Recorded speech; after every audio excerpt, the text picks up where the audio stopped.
Cheers.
Welcome sa panibagong camping adventure.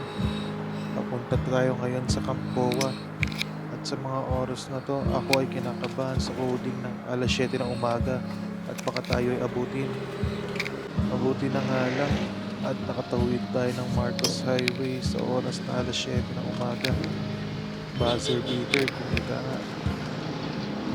Pero ngayon tayo mag-aalmusal muna sa McDonald's. McDonald's baka naman. At ngayon nga naisipan namin mag-dine-in kaysa mag-drive-thru kasi alas 9 pa naman ng umaga ang check-in sa Camp Boa. Siya nga pala, hindi mainit ang ulo ni Lalang yan. Lagi lang yan nakasimangot pero masaya yan dahil kakain kami sa McDo ngayon. At hindi na nga namin mapigilan ang aming mga tawa dahil bago ko ma-record tong video na to, nahulog ako dyan sa kinaupuan ko. Yung una ko kasing naupuan, nakala ko may sandalan. So pag sandal ko, diretso ako sa sahig. At ngayon nga, nasa Santa Ynez Road na tayo. Konting oras na lang at darating na tayo sa Camp Boa. May mangilang-ilang rough road nga lang sa daraanan. Pero kaya naman yan ng kahit anong uri ng sasakyan.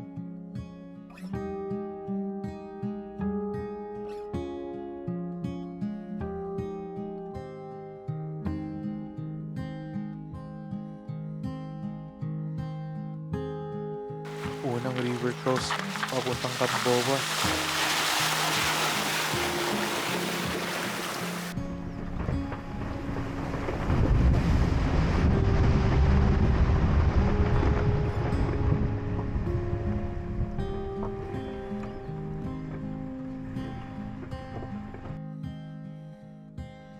First time nga lang din namin papuntang Camp Boa, kaya medyo kinakabahan kami sa mga river crossing.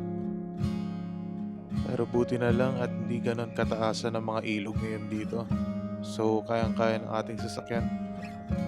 Nandito na tayo sa second and last river crossing papuntang campsite.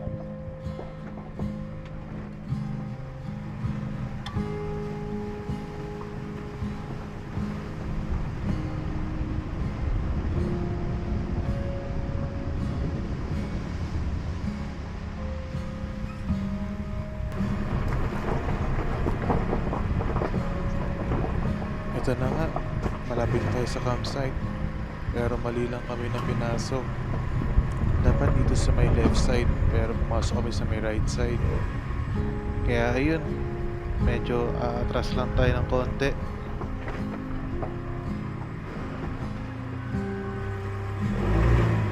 By the way, ang gamit ng camera ko ngayon ay isa 360 Go 3 at ito'y nakamount sa hood ng kotse. Sobrang solid lang dahil nakakuha tayo ng mga POV shots ng sasakyan ngayon.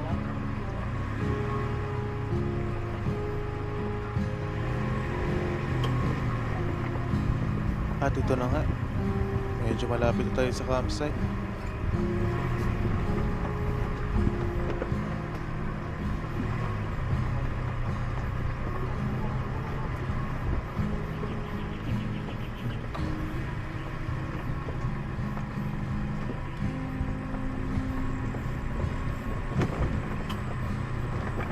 At nandito na nga tayo sa gate ng Camp Boa. Pag dumiretso ka pa dyan sa may kanang side, papuntang Lapurisocat campsite naman yan. At ito na nga po, hiningi lang ni ate ang booking confirmation natin dito. Very friendly at accommodating naman sila dito. Ito na nga, tinuturo na lang sa akin kung saan papuntang Riverside A.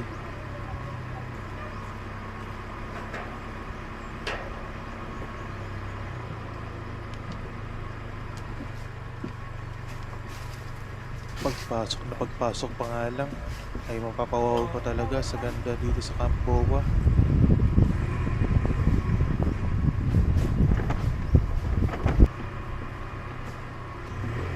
At sa wakas, nandito na tayo sa Riverside A, ang pinaka-premium spot dito sa Camp Boa.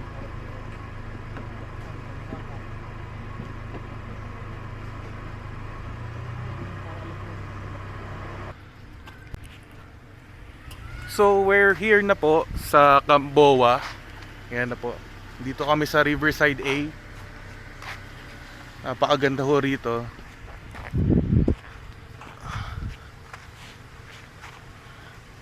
Ayan.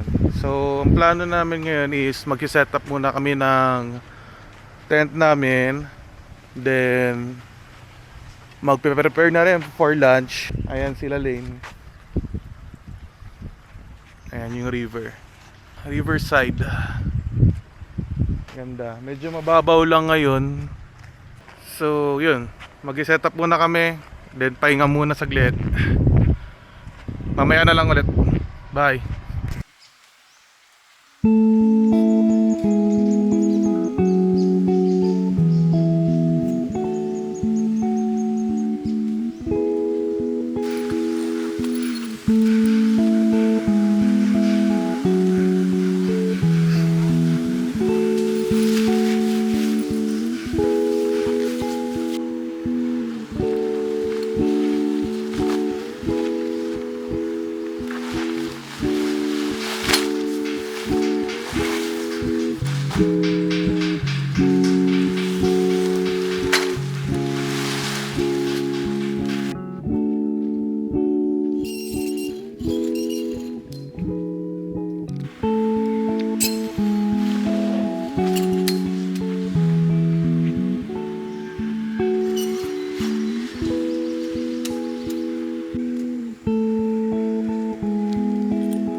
Cheers.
And so, hanggang ngayon, nag-set up pa din kami. Hindi pa tapos. Pero, nailagay na namin yung aircon. Care of Altitude Digital. EcoFlow Wave 2. Ayan yung tube niya. Ayan, makikita nyo dyan. Yung air intake, tsaka yung exhaust. Dalawang tube yan. Tsaka yung isa pa pala is yung para sa hose. Yung drainage ng water. Ito, ang tent namin ngayon ang ginamit is Nature Hike Village 13. Tapos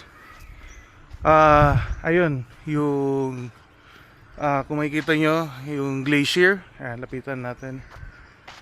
Ayan, sobrang convenient ng EcoFlow Glacier dahil hindi mo na kailangan magdala ng yelo. Ayan, laging malamig ang inumin nyo, drinks. Tapos yung meat, frozen pa din. Tapos, ayan, may mga veggies. Tsaka, pinakamaganda rito is may ice, kasama na siyang ice maker. So, ayun, in as fast as 10 minutes, may ice ka na pwedeng magawa. Ayan, depende pa rin sa lamig. Ayun, tapos lang namin yung setup. Si Lala, ayos yung kwarto namin. Ayan. Gamit niya na yung aircon sa labas. Sa loob, yung Wave 2. Salamat, Altitude Digital. Tsaka solar panel nga pala. Tsaka, eto nga pala yung River 2 Pro, 800 watts. More than enough, I think. Kasi may kasama tayong solar panel na 110 watts. Pero supposedly, dapat ang bibigay nila is 160 watts. Kaya lang, hindi pa available. So, 110 watts sa solar panel to 800 watts na EcoFlow, River 2 Pro, tsaka ang ating Glacier. Dito magiging kitchen namin bale. So, yun. Balikan ko kayo. Maya-maya, tapusin lang namin setup. And yun lang.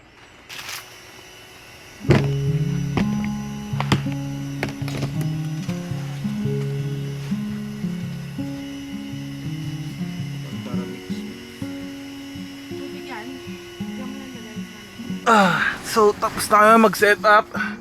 So currently naka 24 degrees, ang ambient temperature is 27. So ayan, sa full charge meron tayong 2.8 hours sa current setting natin. Sa normal mode na tayo. Pero sobrang lamig niya na. Komportable matulog. My God. Pahinga lang muna tayo saglit. Pagod mag-set up. Ayan. Kita-kits na lang ulit mamaya.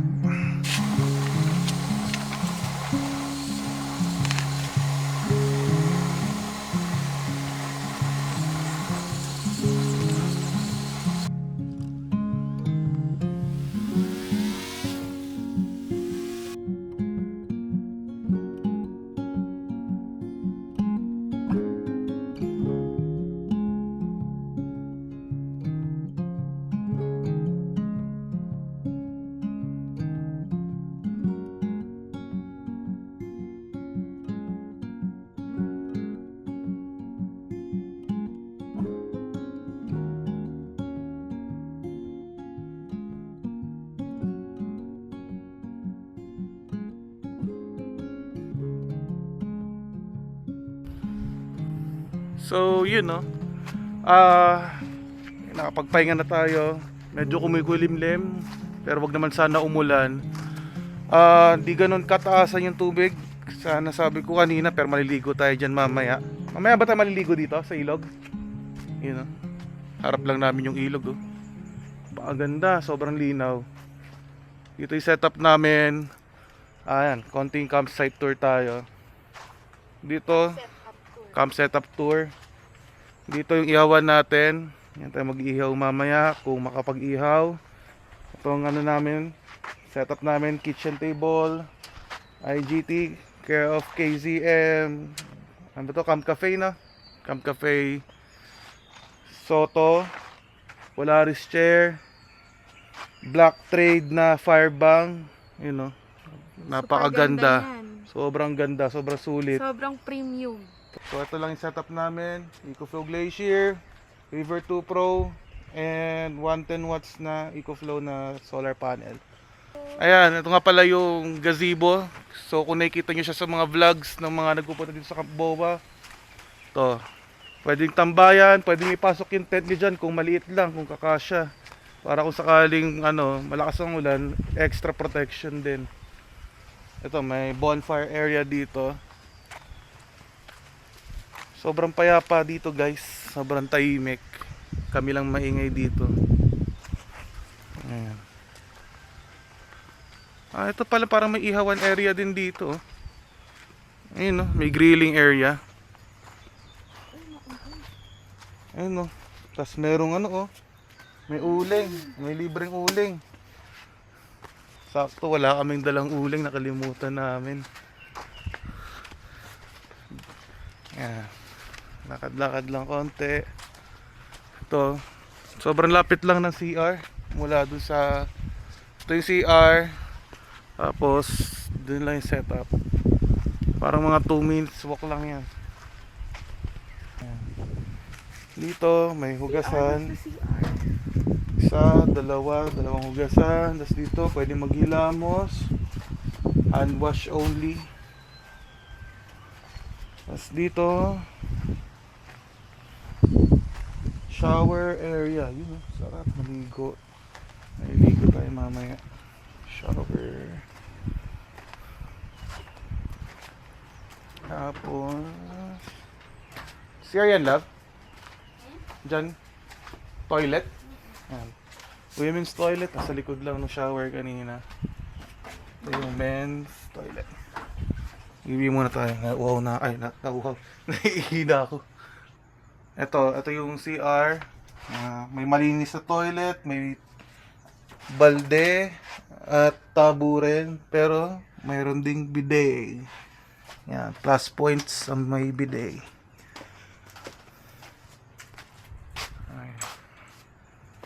Okay ba water pressure? How? Baba mo. Ayan. Ang lakas.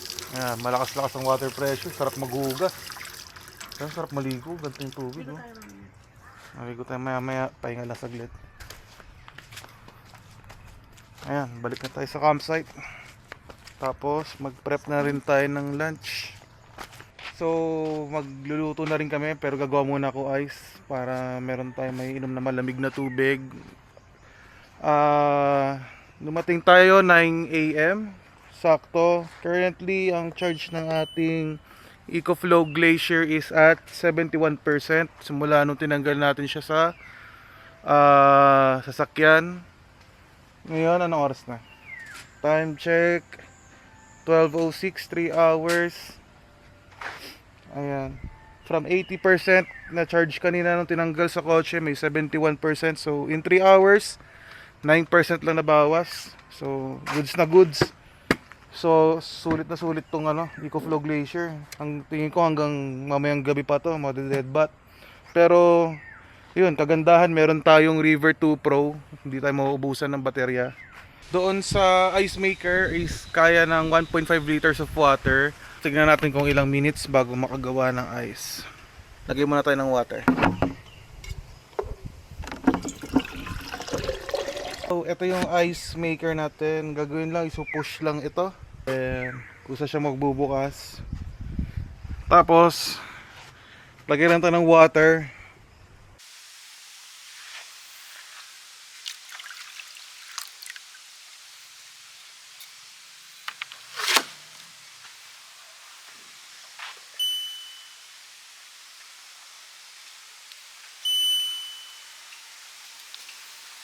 Ayun, sa unang paglagay natin ng ng water, sa ice maker, 26 minutes, since ito yung unang-unang gawa ng ice sa temperature na medyo mainit dito sa labas.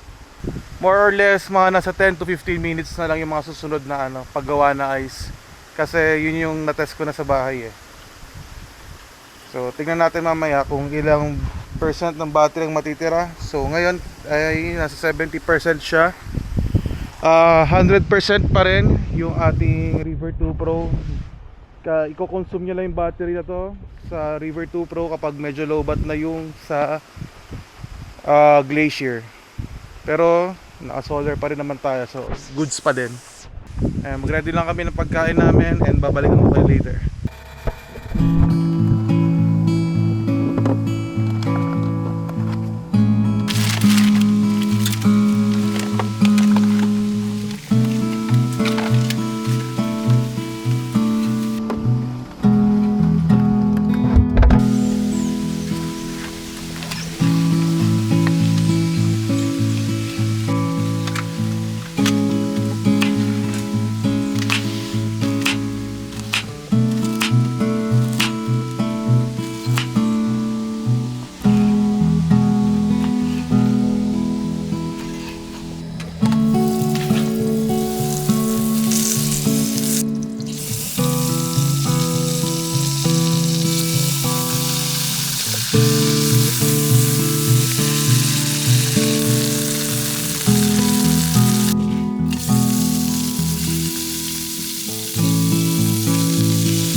Maghuhugas muna tayo ng ating kinainan at maliligo na rin.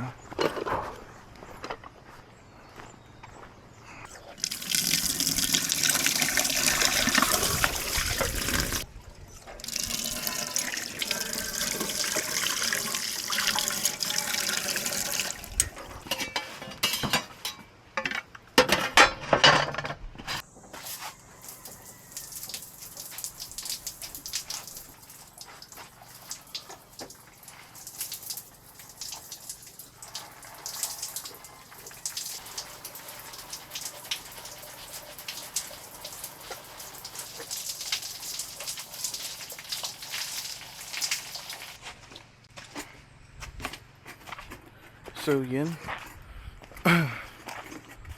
Tapos na tayo maligo. Ay grabe, sobrang presko ng tubig dito. Sarap maligo. Lalakad na tayo ngayon pabalik sa campsite. Bitbit ang aking mga dalahin. Wala na tayong hugasin. Chill na lang tayo ngayon. So ngayon matutulog muna kami habang inaantay namin sila Francisco fam. Ngayon papasok namin yung mga valuables syempre. Gamitin natin ang aircon ngayong tanghali at for sure mamaya malamig naman gabi. Ayan, sarado talaga yung tent muna namin. Walang nakabukas sa bintana. Ayan, buksan muna natin.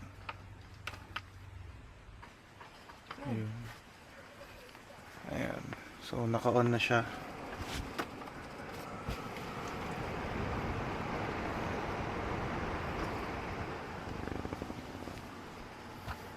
Good night muna guys. Mamaya na lang. Bye.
Good morning.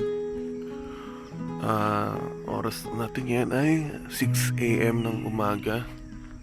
So, kaagising ko lang talaga.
Ganda dito.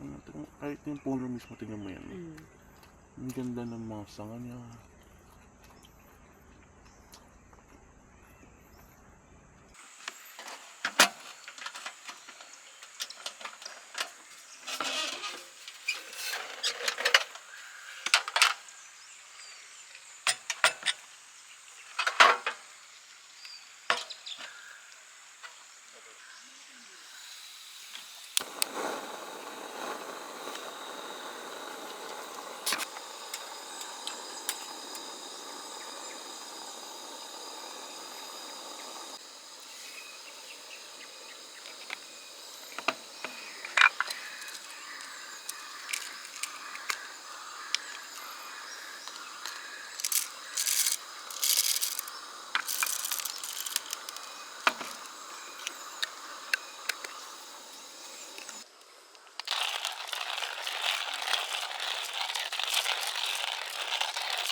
So ngayon, nandito tayo sa river.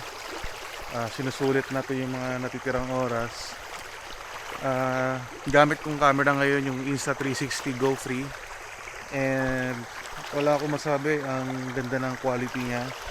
And pinakamaganda pa dito sa camera na to is pwede mo siya ilubog sa water. So it's waterproof. Di ko maalala kung ilang feet. Kung di ako nagkakamali, up to 15 feet ang lalim. So ngayon yan, test natin na ilulubog natin siya sa water. Tingnan natin kung ano makukuha natin na video.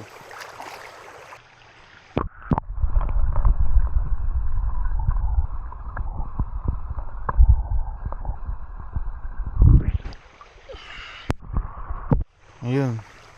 Yan yung mga view na makikita mo sa Camp Boa.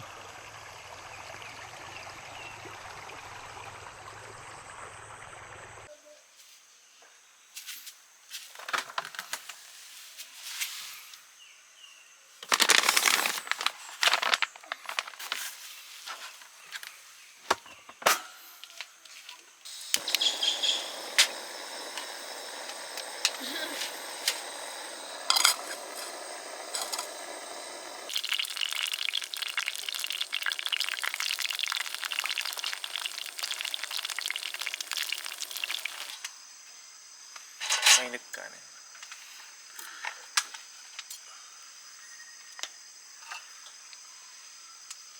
Pa dito ah. Sige Pops, thank you. Naiya lang ako eh.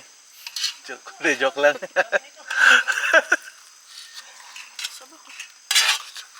Sumasabaw? Sabaw na lang daw.